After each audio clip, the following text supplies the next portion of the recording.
Now students, we are going to study about the consumption function in detail and we will proceed to propensity to consume just after this topic. Let's have a look. What is the meaning of consumption function? It is the functional relationship between consumption and income. तो पता है कि consumption किसके ऊपर depend करती है? Income के ऊपर डिपेंड करती है. C means consumption. C bar here means autonomous consumption. Now you already know what is the meaning of the term autonomous. Autonomous consumption means that consumption expenditure which is done even when the income is zero. A consumer is not earning any money but still he is spending on the consumption of goods with the help of his past savings. What is B? B means MPC. I have written a slash over here and highlighted MPC over here. What is MPC? MPC is marginal propensity to consume, which means the rate of consumption increases with the rate of increase in income. As and as income increases, consumption also increases. So MPC here means rate of change in consumption per unit change in income. So it's generally believed that consumption changes at a constant rate as income changes. Consumption equation is represented with the help of two variables. One is autonomous consumption and the other induced consumption, which is also indicated by B coefficient, that is the rate of consumption which increases with increase in income. Y is the level of income in the economy. So all the variables in this equation are clear now. C is a dependent variable and Y is an independent variable. Income independent है और C dependent है. ये हमें याद रखना होगा जब हम कर्व ड्रॉ करते हैं. इसीलिए हम इनकम को हमेशा x एक्सिस पे लेंगे और कंजम्पशन को हमेशा y एक्सिस पे लेंगे. Now students, we are going to do the topic of propensity to consume. What do you mean by the term propensity? Propensity means the capability or capacity to consume of a consumer. Okay? Propensity is of two types as you can see on the board, APC and MPC. APC means average propensity to consume and MPC means marginal propensity to consume. What is average propensity to consume? Average propensity to consume means the ratio of consumption per unit of income, that is C upon Y symbolically, which means students हमने जितना भी earn किया उसमें से हमने कितना पैसा consumption पे खर्च किया. अगर हमारी इनकम इस एग्जांपल के हिसाब से अगर हमने 10,000 है तो उसमें से अगर हमने 5,000 रुपीस अपने कंजम्पशन पे खर्च कर दिए तो हमारा एपीसी कितना आ गया 0.5. The ratio of consumption to per unit income. That is the meaning of the term average propensity to consume. Now we move towards the term marginal propensity to consume. Marginal का मतलब होता है addition, income and consumption का. अगर आपकी income बढ़ेगी तो उसके बढ़ने की वजह से आपका consumption कितना increase हुआ वो आप marginal propensity to consume में study करेंगे. Let's have a look. Ratio of change in consumption due to given change in income is known as marginal propensity to consume. MPC is equal to delta C upon delta Y. Suppose आपकी income 2000 increase हो गई. पहले आपकी income okay अब पहले आपका consumption था 5000. Now your consumption suppose has increased to 7000. So your consumption has also increased to 2000. ये आपने मान लिया. दैट मींस कितना इंक्रीज हुआ इनकम में 10,000 से. What is known as marginal propensity to consume, the ratio of change in consumption to per unit change in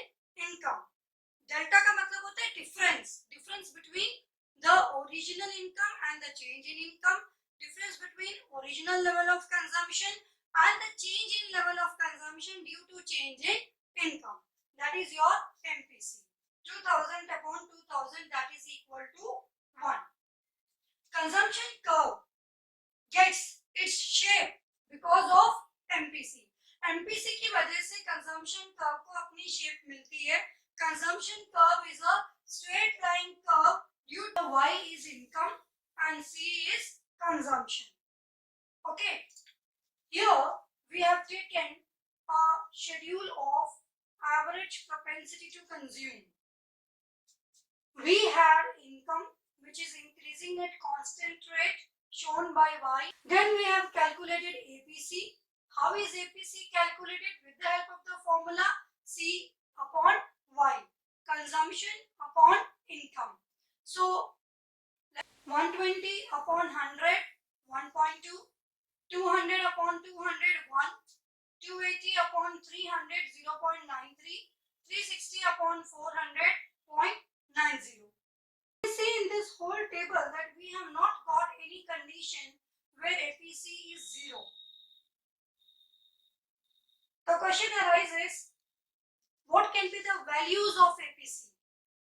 What can be the different values of APC? If we are asked in true, false, how we can answer them? For that purpose, students, we are going to take 4 conditions as you can see on the board. That is, first condition, APC is equal to 1. क्या आपका APC 1 के equivalent हो सकता है? बिल्कुल हो सकता है. अगर एक कंज्यूमर अपनी पूरी इनकम को कंजम्पशन पे खर्च कर दे तो APC की वैल्यू बिल्कुल 1 हो सकती है, 101%. When whole income is spent on consumption, then Y is equal to C. So APC is equal to 1.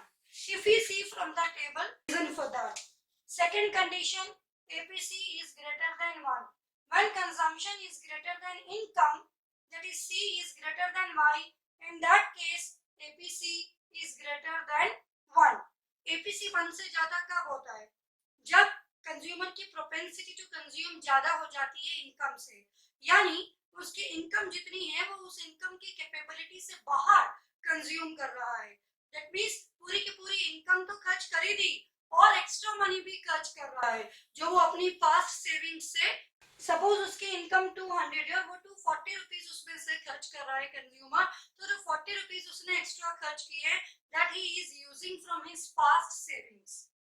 ठीक है, तो इसीलिए ऐसे केसेस में कंजम्पशन इनकम से ज्यादा होगी. सो APC is also greater than 1, क्योंकि C ऊपर आता है, कंजम्पशन ज्यादा है, Y नीचे आता है, इनकम कम है, तो नेचुरल सी बात है APC की वैल्यू 1 से ज्यादा आएगी. So can the value of APC be equal to 1? Yes, true. Can the value of APC be greater than 1? Yes, absolutely true. If consumption is more than income, it is possible. Let's come to the third case, third condition.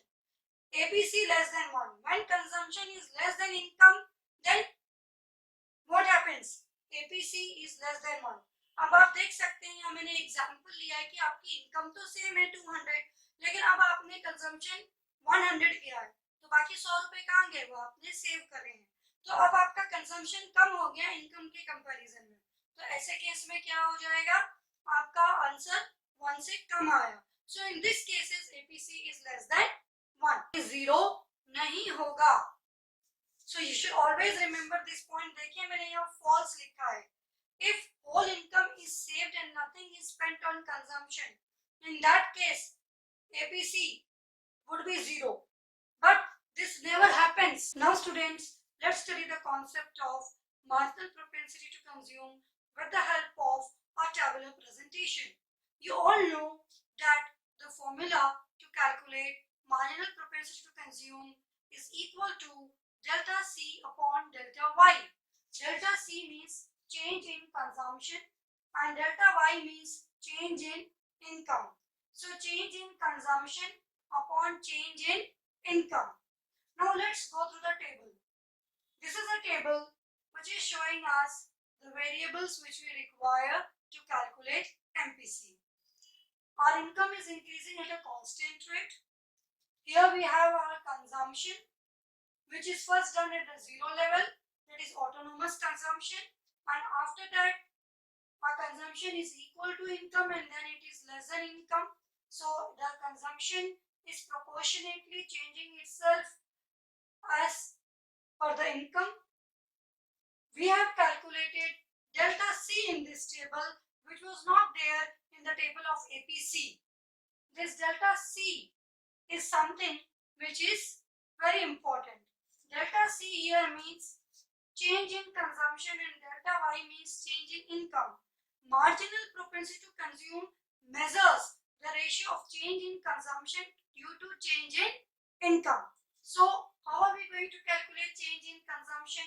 Here our income is zero. Zero के ऊपर तो कुछ नहीं होगा ना, तो इसीलिए हम जीरो के ऊपर से कुछ भी कंपैरिजन नहीं कर सकते हैं. So we will compare from the next level, that is zero से income 100 हुई, so our increase in income is 100.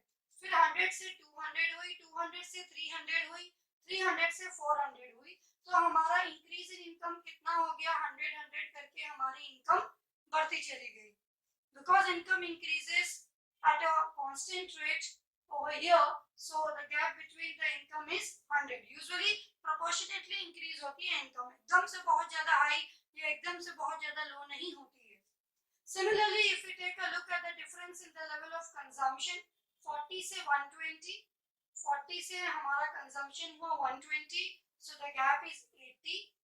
Then from 120 to 200, again the gap is 80. Then from 200 to 280, again the gap is 80. And from 280 to 360, again the gap is 80. तो अब हम MPC कैसे calculate करेंगे?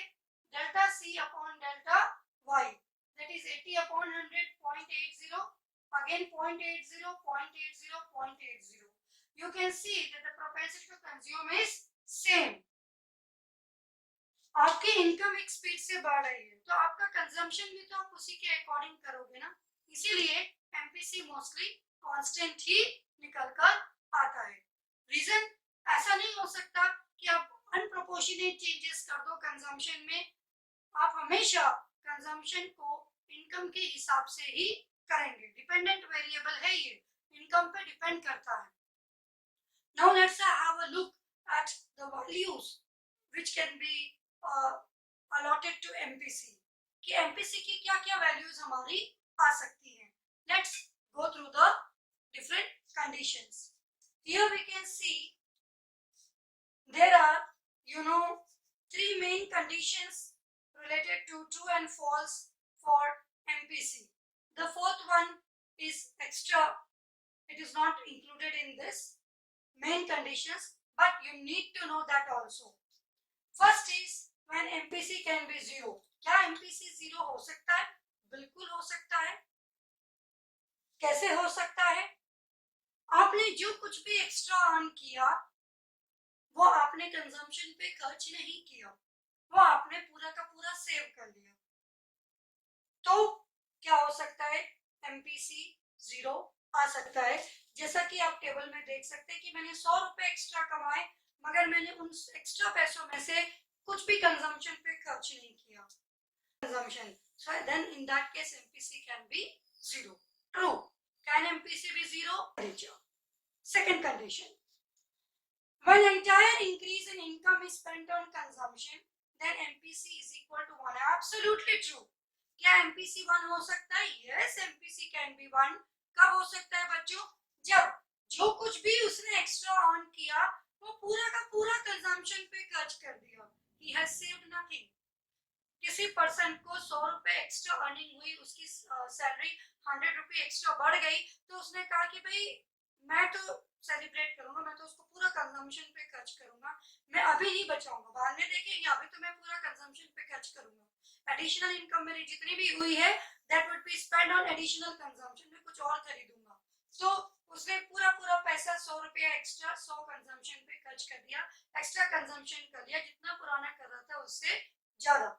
So in that case MPC would be equal to 1.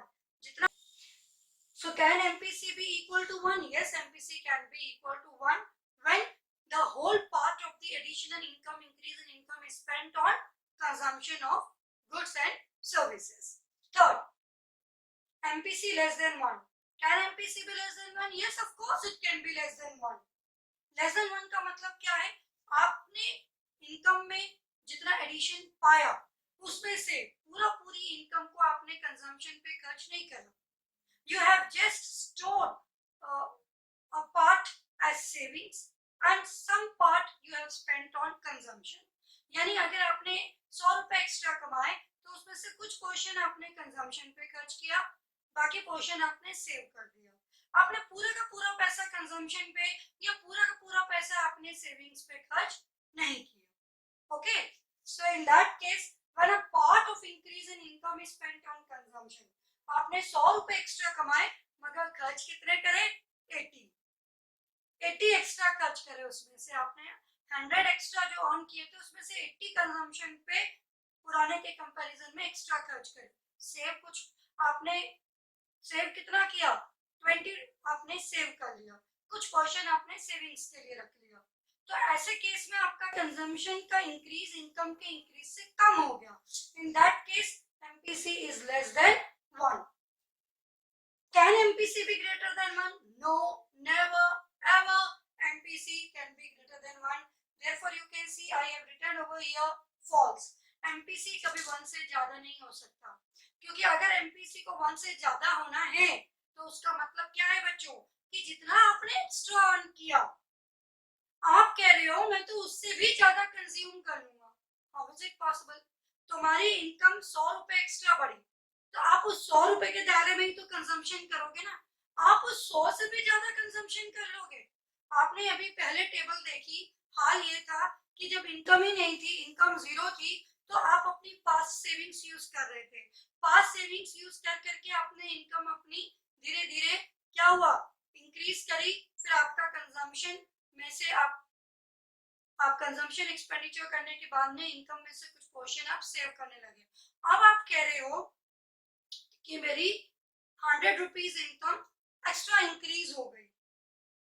इस increase in income में मैं 100 रुपए का कंजम्पशन करने के बजाय पूरा का पूरा 120 या 130 रुपए का कंजम्पशन कर दूंगा. How is it possible? पहले ही आप पास्ट सेविंग्स यूज कर चुके होंगे एक बार, अब क्या आप दोबारा पास्ट सेविंग्स यूटिलाइज करेंगे अपनी? It is not at all possible. कोई भी पर्सन बार बार अपनी सेविंग्स को इस तरीके से कम नहीं करेगा कि उसकी एडिशनल इनकम हो रही है तो वो उसमें से भी एक्स्ट्रा कंजम्पशन कर ले जो उसकी लिमिट से बाहर हो. It is practically not possible. So MPC cannot be greater than 1. We know that propensity to save. Let us go through the meaning of savings function. What is savings function? Savings function is a relationship between savings and income. S is equal to Y minus C. It is that part of income which is not consumed. Now, this is our savings equation. आपने consumption की equation पढ़ी थी, ये savings की equation है. S stands for savings, minus C bar stands for this savings, which is exactly equivalent to the amount of autonomous consumption. वो plus में है और ये माइनस में. 1 minus B indicates MPS, that is marginal propensity to save, which is the slope of savings curve. As in case of consumption equation, it was B, which represented MPC. वहां B था, वो MPC को represent कर रहा था, और यहाँ पर 1 minus B है, ये कोएफिशिएंट MPS रिप्रेजेंट कर रहा है, which means the rate of increase in savings due to increase in income. It depends upon the increase in income. So this is our savings function. आप इसको S बार भी लिख सकते हैं और माइनस C बार भी लिख सकते हैं.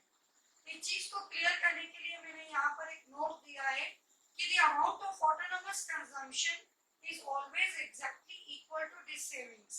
आगे जब आप टेबुलर प्रेजेंटेशंस पढ़ेंगे MPC का तो उसमें क्लियर हो जाएगा कि जीरो लेवल ऑफ इनकम पे जितनी हमारी ऑटोनोमस कंजम्पशन होती है वही हमारी एग्जैक्टली दिस सेविंग्स के इक्वल होती है. Let us study the topic of propensity to save. Propensity to save means the capability to save out of income.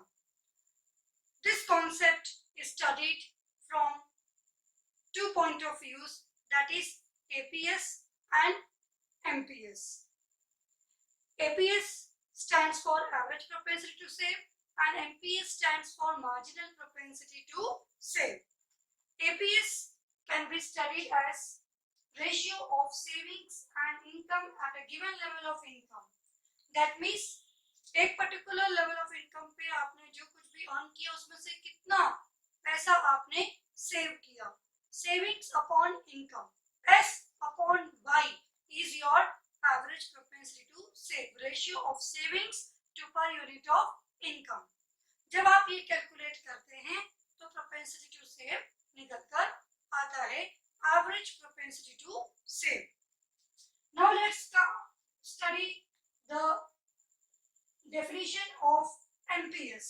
MPS is indicated by delta S upon delta Y, that is change in savings upon change in income. आपने जैसे MPC पढ़ा था consumption में, ऐसे यहाँ पर MPS है, rate of change in savings because of change in income. क्योंकि आपकी इनकम में चेंज हुआ इसीलिए आपकी सेविंग्स में चेंज हो रहा है.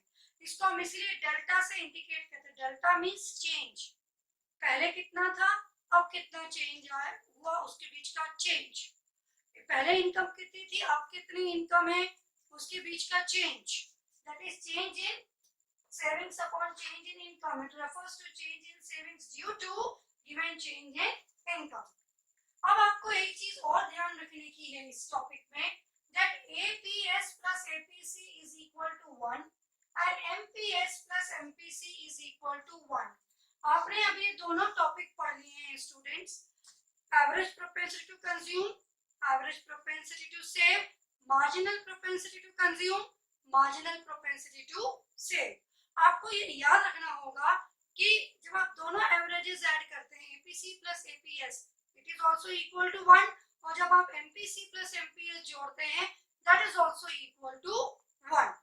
तो अगर आपको एपीएस निकालना है तो 1 में से आप एपीसी की वैल्यू माइनस कर दीजिए, as you can see on the board. अगर आपको एमपीएस निकालना है तो 1 माइनस एमपीसी कर दीजिए. अगर आपको यहाँ पर एपीएस की जगह एपीसी निकालना है तो बस यहाँ पर सी की जगह आपको क्या करना पड़ेगा, एस. यानी अगर आपको सेविंग्स वाला पार्ट निकालना है तो कंजम्पशन वाला पार्ट माइनस कर दीजिए, कंजम्पशन वाला एवरेज निकालना है तो सेविंग्स वाला माइनस कर दीजिए. Same is the case in case of MPS and MPC. अगर एमपीएस निकालना है तो एमपीसी माइनस कर दीजिए 1 में से, अगर एमपीसी निकालना है तो एमपीएस माइनस कर दीजिए. So this you have to remember, it's a very important formula. Let's have a look. We have taken a table over here. In this we have taken income which is increasing at a constant rate. Consumption is increasing proportionately to the income. At zero level of income, of course, the consumption is 40, that is autonomous consumption. But after that, income is equal to consumption and then the consumption is increasing in proportion to income but not as speedily as income. Then where is the money going? The money is being saved. आप यहाँ पर देख सकते हैं जब zero level of income थी तो हमारा कंजम्पशन 40 है, यानी इनकम नहीं है फिर भी हम कंजम्पशन कर रहे हैं, तो ये ऑटोनोमस कंजम्पशन हो गया जो हम अपनी पास्ट सेविंग्स से पैसा निकालकर प्रेजेंट की रिक्वायरमेंट को पूरा कर रहे हैं. लेकिन क्योंकि हमने पुरानी सेविंग्स कम करी इसीलिए वो नेगेटिव में चली गई. हमें उन्हें रिक्यूप तो करना पड़ेगा ना, अगर हम बैलेंस रखना चाहते हैं. तो अगर नहीं रिक्यूप करते तो वो नेगेटिव में है अभी. तो that is why what autonomous consumption is there, that is this savings. Autonomous consumption है वही this savings. It is if we find out APS over here, there is nothing to calculate. The answer is nil. Now let's move ahead. Your income has increased, your consumption has also increased. Now income minus consumption, again the consumption is minus 20. That means still consumption is above the income. Again we are using our past savings which is resulting into this savings. So savings is negative, minus 0.2. Then the consumption becomes equal to income. That means whatever you have earned, you have spent on consumption. So your savings is 0. Therefore, 0 upon 200, the answer of APS is also 0. Now your income is 300 and you have consumed 280. So you have spent on consumption. Your income is 300 and you have spent 280 rupees on consumption. That means 20 rupees we have saved. So 20 upon 300, your answer is less than 1. 400 is your income, you have spent 360 on consumption, 40 you have saved. Your answer is again 0.1. Okay, that is 10%. You are saving 10% of it, so the answer is 0.10. Okay, so now students, let's see here. What are the conditions of value of APS? When income and consumption are equal to each other, savings will be 0. आपने यहाँ पर इसको check कर लिया है कि जब आपकी इनकम और कंजम्पशन एक दूसरे के इक्वल होती हैं तो आपकी सेविंग्स कितनी होती है? 0. So you have checked it over here. When income and consumption are equal to each other, savings would be 0. मतलब आपने जितना कमाया वो आपने पूरा खर्च कर दिया, तो आपने कुछ भी सेव नहीं किया. तो क्या APS 0 हो सकता है? Yes, APS can be 0. When consumption is more than income, it results in dis-savings and APS is negative and the value is in negative. क्या कभी ऐसा होता है कि APS नेगेटिव हो जाए? बिल्कुल होता है. जब हमारी डिस-सेविंग्स होती हैं तो APS नेगेटिव में आता है. When consumption is less than income, it results in savings and APS is positive. ये वाली स्टेज है. जब हमारी इनकम का कुछ पार्ट हमने कंजम्पशन पे खर्च किया और बाकी पार्ट हमने सेव कर लिया, तो ऐसे केस में APS की वैल्यू क्या आ रही है बच्चों? Positive. In such cases, APS is positive. It is not negative. Then can APS be equal to 1? No, never. Never ever APS can be equal to 1. क्या आप जितना भी कमाएंगे सब कुछ सेव कर लेंगे तो खाएंगे क्या? कंज्यूमशन पे क्या एक्सपेंडिचर करेंगे आप? इसीलिए whatever we are earning, ये तो हो सकता है कि हम उसको पूरा कंजम्पशन पे खर्च कर दें, मगर ऐसा कभी नहीं हो सकता कि जो कुछ भी आपने एट द फर्स्ट इंस्टेंस कमाया वो पूरा का पूरा आप सेव कर दो. So APS can never ever be equal to 1, क्योंकि 1 होने के लिए savings should be equal to income, which is practically not possible. Now comes the condition, can APS be greater than 1? False again. A person can't save more than what he has earned. अरे भाई, मैंने कमाई 100 रुपए तो मैं 100 रुपए तो save कर सकती हूँ, जो कि वो भी पॉसिबल नहीं है क्योंकि मैं कंज्यूम करूंगी उसमें से. आप कह रहे हो 100 रुपए कमाए और 150 सेव कर लिए, इसका मतलब ये हुआ तभी तो APS 1 से ज्यादा आएगा. 150 upon 100 तो 1.5, तभी तो वो APS फॉर एग्जांपल 1 से ऊपर गया. So it is practically not possible. आपने जितना कमाया उतना ही तो सेव करेंगे, क्या आप उससे ज्यादा सेव कर लेंगे? इट्स नॉट पॉसिबल, क्योंकि पहले तो जो आपने कमाया उसमें से कंज्यूम करेंगे, फिर कुछ थोड़ा बहुत बच गया तो सेव करेंगे. आप कह रहे हो जितना आपने कमाया है आप उससे भी ज्यादा सेविंग्स कर रहे हो. It is absolutely not the schedule of MPS and value that can be assigned to MPS while calculating the numericals. Now this is the schedule. In this schedule you can see we have taken Y as usual at increasing at a constant rate. Then we have taken C.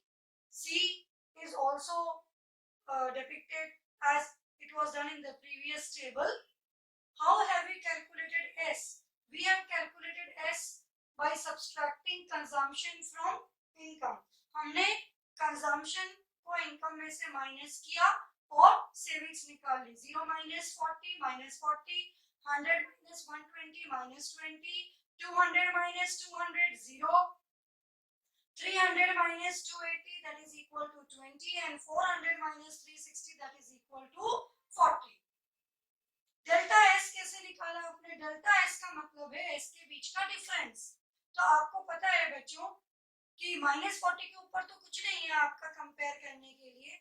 मगर -20 -40, तो minus minus plus हो गया, तो -20 + 40 आ गया आपके पास, तो answer यहाँ क्या आ गया 20। सेम हियर 0 माइनस के 20, अगेन द आंसर इज 20, और इसका भी गैप आपका क्या आ गया 20 आ गया, so delta is also constant. Then we come to delta y, क्योंकि 100 का गैप है तो इसलिए ये भी 100 आ गया। अब बारी है एमपीएस को कैलकुलेट करने की। एमपीएस हम कैसे कैलकुलेट करेंगे, delta S upon delta Y 20/100, तो हमारा क्या आ गया, MPS is a constant value. ठीक वैसे ही जैसे एमपीसी एक कांस्टेंट वैल्यू थी, the answer is 0.2। MPS can never be negative because as your income increases, your savings also increases. It cannot decrease. आपकी सेविंग्स कम नहीं हो सकती इनकम के इंक्रीज होने पर। जैसे जैसे आपकी इनकम बढ़ेगी आपकी सेविंग्स भी बढ़ेगी, इसीलिए एमपीएस आपका कभी नेगेटिव नहीं होगा। Now let us come to some conditions related to the value that can come while calculating MPS. Condition 1, क्या एमपीएस 0 हो सकता है? यस, बिल्कुल 0 हो सकता है। When the increase in income is not at all saved and whole amount is spent on consumption. जब हमारी जो इनकम की इंक्रीज है वो पूरी की पूरी हम सेविंग्स पे ना खर्च करके कंजम्पशन पे खर्च करें, यानी जितना हमारा इंक्रीमेंट हुआ, जैसे हमारे 2000 रुपए की इनकम बढ़ी आप यहाँ देख सकते हैं, और हमने उस पूरे के पूरे 2000 रुपए जो हमारे बढ़े एक्स्ट्रा इंक्रीमेंटल वैल्यू, उसको हमने अपने कंजम्पशन पे ही खर्च कर दिया, उसमें से कुछ भी पार्ट हमने सेविंग्स के फॉर्म में नहीं किया, तो एमपीएस क्या निकल के आएगा 0। ऐसी कंडीशन में एमपीएस 0 होगा। मैंने आप देख सकते हैं ट्रू भी लिखा है कि क्या एमपीएस 0 हो सकता है, yes it can be true. Next, MPS is equal to 1, क्या एमपीएस का वैल्यू 1 हो सकता है? बिल्कुल हो सकता है। When the whole amount of increase in income is spent on increase in savings delta S, then MPS is equal to 1। आपने 2000 रुपए एक्स्ट्रा कमाए, टेबल पे ध्यान दीजिए, आपने 2000 रुपए एक्स्ट्रा कमाए और वही 2000 रुपए आपने सेविंग्स पे खर्च कर दिए। आपने उसको कंजम्पशन पे नहीं खर्च किया, एक्स्ट्रा मनी को आपने पूरी की पूरी एक्स्ट्रा मनी किस पे खर्च कर दी, सेविंग्स पे। कंजम्पशन 0 है, तो ऐसे केस में एमपीएस क्या हो जाएगा 2000/2000। 2000 एक्स्ट्रा कमाए थे, पूरे 2000 आपने सेव कर लिए, आपने सेविंग्स पे लगा दिया, आपने कुछ भी कंजम्पशन पे खर्च नहीं करा अपनी इंक्रीमेंटल इनकम से, तो आपका आंसर आ गया 1। Can MPS be 1? Yes, MPS can be 1, it is true. तीसरी बात आती है, क्या एमपीएस 1 से कम हो सकता है? हो सकता है, बिल्कुल। When a part of increase in income is saved and the rest is spent on increase in consumption. आपके 2000 रुपए बढ़े, आपने उस 2000 रुपए में से कुछ पोर्शन कंजम्पशन पे खर्च कर दिया और कुछ पोर्शन सेविंग्स पे खर्च कर दिया, लेकिन कंजम्पशन पे खर्च किया गया पैसा सेविंग्स पे खर्च किए गए पैसे से ज्यादा था, तो आपकी वैल्यू क्या आएगी, लेस देन 1 आएगी एमपीएस की।